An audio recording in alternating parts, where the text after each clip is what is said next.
Hello student, welcome to my YouTube channel. Student, इस video में हम एक्सरसाइज 9.1 के क्वेश्चन नंबर 2 को सॉल्व करेंगे। क्वेश्चन है, a tree breaks due to storm and the broken part bends so that the top of the tree touches the ground making an angle 30 degree with it. Means एक पेड़ है बच्चों जो कि तूफान के कारण टूट गया है।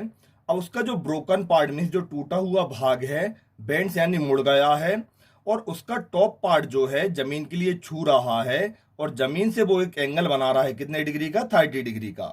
The distance between the foot of the tree to the point where the top touches the ground is 8 metre. अब बच्चों जो फुट है मीन्स जो पेड़ का निचला भाग है, और जो टॉप पॉइंट है जो पेड़ का ऊपरी वाला भाग है जो टूटकर नीचे गिरा हुआ है, तो पेड़ के निचले भाग और टॉप पार्ट के बीच की जो दूरी है वो कितनी है? 8 मीटर है। Find the height of the tree. तो स्टूडेंट इसमें हमें ट्री की टोटल हाइट बताना है कि पेड़ की पूरी ऊंचाई क्या होगी। तो स्टूडेंट देखो, जैसे हम यहाँ पर एक डायग्राम ड्रॉ कर लेते हैं। जैसे कि स्टूडेंट देखो, यहां से लेके टोटल यहां तक क्या हो गई? पेड़ की टोटल हाइट हो गई। अब पेड़ मान लो तूफान के कारण टूटा, तो जैसे यहां से ये पेड़ टूट गया, ठीक है। अब यहां से टूट गया, इसका ये बच्चों ऊपर वाला भाग है, ये टूटकर जमीन पर कुछ इस तरह से गिर जाएगा, ठीक है। इस तरह से जो ब्रोकन पार्ट है गिर गया और यहाँ पर ये जमीन को छू रहा है। अब ये क्या हो गई? ये जमीन हो गई। तो जो ऊपरी वाला भाग है जो जमीन पर गिरा है, तो जमीन और ऊपरी भाग के बीच में स्टूडेंट जो एंगल बन रहा है वो कितने डिग्री का बन रहा है? 30 डिग्री का बन रहा है, ठीक है। फिर यहां से यहां तक क्या है? जो टूटा हुआ भाग है स्टूडेंट वो है। तो जैसे हम इसकी नेमिंग कर देते हैं ए, बी और सी, ठीक है। फिर तो जो ए बी है वो क्या हो गया स्टूडेंट? टूटा हुआ भाग हो गया। फिर सॉरी बच्चों, ए बी जो है वो क्या है? रिमेनिंग पार्ट हो गया ट्री का। फिर ए सी क्या हो गया? जो टूटा हुआ भाग है जो टूट कर गिरा है। फिर बी से लेके सी का डिस्टेंस स्टूडेंट कितना हो जाएगा? 8 मीटर। मीन्स जो पेड़ का ऊपरी भाग है और जो पेड़ का निचला भाग है, तो दोनों के बीच का डिस्टेंस कितना है? 8 मीटर हो गया। अब बच्चों देखो, इस तरह से तो हमने डायग्राम ड्रॉ कर लिया।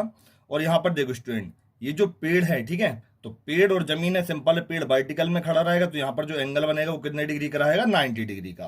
तो पहले बच्चों जो जो चीज हमने इसमें अजूम की है पहले वो हम यहाँ पर लिखेंगे।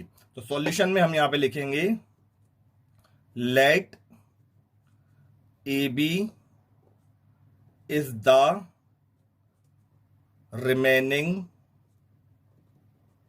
पार्ट ऑफ ट्री, ठीक है। ए बी तो क्या हो गया? रिमेनिंग पार्ट हो गया ट्री का।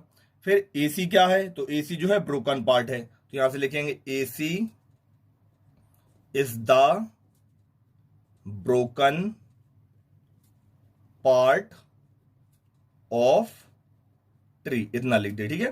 फिर देखो यहां से बी सी कितना है स्टूडेंट? तो बी सी जो है वो कितना है? 8 मीटर है।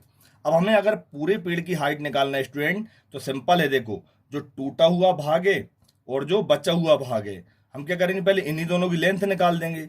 और जब दोनों लेंथ को निकाल लेंगे बच्चों, दोनों को आपस में प्लस कर देंगे, तो सिंपल है, पूरे पेड़ की हाइट बन जाएगी, ठीक है। तो देखो अब हम क्या करेंगे? यहां पर लिखेंगे पहले in triangle A B C. तो ट्राइंगल एबीसी में स्टूडेंट देखो हमारे पास क्या है? जैसे कि ये परपेंडिकुलर साइड है और ये क्या है? बेस है। तो हम क्या करेंगे? पहले इन्हीं दोनों साइड का रेशियो बनाएंगे, परपेंडिकुलर और किसका? बेस का, ठीक है। तो जैसे कि मैंने आपके लिए पहले वाले क्वेश्चन में फॉर्मूला बताया था, कौन सा वाला? पंडित बद्री प्रसाद अपॉन हर हर बोले वाला, ठीक है। तो स्टूडेंट देखो, जैसे कि हम इसमें साइड लेंगे पहले ए बी और बी सी। तो ए बी और बी सी लेने से स्टूडेंट हमें पहले किस साइड की लेंथ पता पड़ जाएगी? ए बी की। तो देखो यहां से हम जो साइड ले रहे हैं वो क्या है? परपेंडिकुलर और बेस है। तो यहां से कौन सा रेशियो बनेगा? तो जैसे मैंने आपके लिए पहले भी बताया है, यहां से रेशियो बनता है साइन कॉस टेन, फिर नीचे से कॉसेक सेक और कॉट। तो अभी हमने यहाँ पर परपेंडिकुलर और क्या ली है? बेस ली है। तो स्टूडेंट परपेंडिकुलर और बेस का रेशियो जो रहता है वो किसका रहता है? 10 का रहता है। तो यहां पर हम लिखेंगे पहले A B upon B C, इतना लिख लिया। अब जैसे आप लोग समझने के लिए लिख दो, ये रेशियो कौन सा बन रहा है? परपेंडिकुलर अपॉन बेस का रेशियो बन रहा है, ठीक है।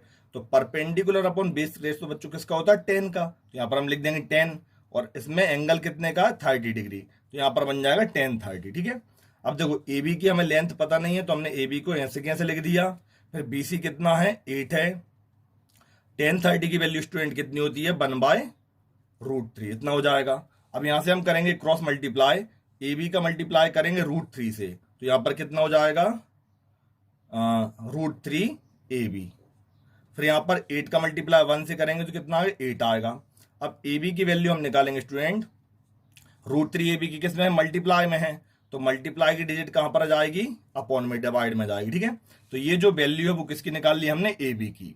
अब हम वैल्यू किसकी निकालेंगे स्टूडेंट, AC की। तो फिर से हम यहाँ पे लिखेंगे इन ट्रायंगल ABC। अब देखो हम कौन सी साइड लेंगे, एक AC और एक BC, मींस हाइपोटेनस और बेस, ठीक है। तो स्टूडेंट देखो बेस और हाइपोटेनस वाला रेशो कहां से बनेगा, तो यहां पर देखो ये बेस और हाइपोटेनस, तो साइन कॉस, कॉस में ये रेशो बनेगा कौन सा, बेस और हाइपोटेनस का। तो यहां से हम लिखेंगे पहले ट्राइंगल ABC में। अब जो साइड ले रहे हैं वो कौन कौन सी ले रहे हैं, एक तो ले रहे हैं BC और एक ले रहे हैं AC, तो BC अपॉन AC, ठीक है। तो स्टूडेंट कौन सा रेशियो, देखो ये बेस और हाइपोटेनस, आप समझने के लिए लिखना चाहो तो ऐसे ही लिख लेना, बेस अपॉन हाइपोटेनस। तो ये रेशियो किसका रहता है, तो बच्चों ये रेशियो रहता है कॉस का। तो यहां पर लिखा जाएगा कॉस 30 डिग्री, इतना हो गया। अब देखो BC की लेंथ क्या है, 8 है, और AC हमें पता नहीं है, ठीक है।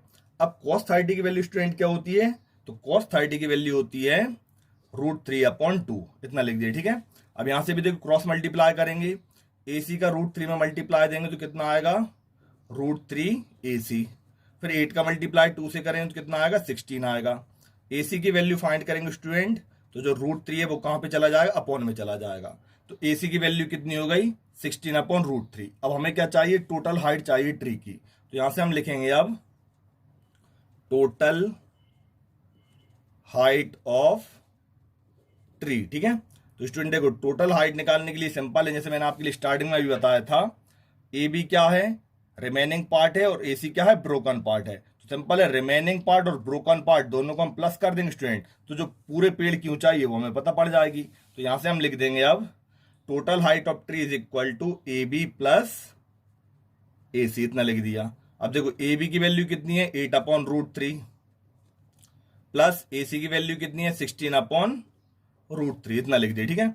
अब देखो डिनोमिनेटर दोनों सेम है, तो √3 के लिए हम एक बार लिखेंगे, यहां पर हो जाएगा 8 + 16, ठीक है। तो इसे हम जोड़ेंगे तो स्टूडेंट कितना हो जाएगा, 24/√3। अब देखो क्योंकि नीचे जो है रूट में वैल्यू स्टूडेंट, तो इसे हम करेंगे रैशनलाइज। तो रैशनलाइज करने के लिए हम क्या करेंगे, 24/√3 का मल्टीप्लाई कर देंगे किससे, जैसे ये √3 है तो ऊपर भी √3 लिखेंगे और नीचे भी क्या लिखेंगे, √3 लिखेंगे, ठीक है। 24 का √3 से मल्टीप्लाई करेंगे स्टूडेंट तो कितना आएगा, 24√3, और √3 का √3 से मल्टीप्लाई करेंगे तो कितना आएगा, 3 आएगा, ठीक है।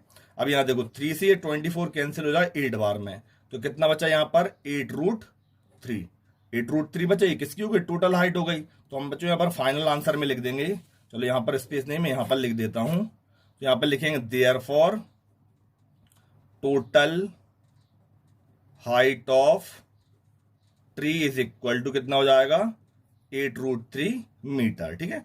तो स्टूडेंट बस सिंपल सा क्वेश्चन था, इस तरह से हमें इसे सॉल्व करना था।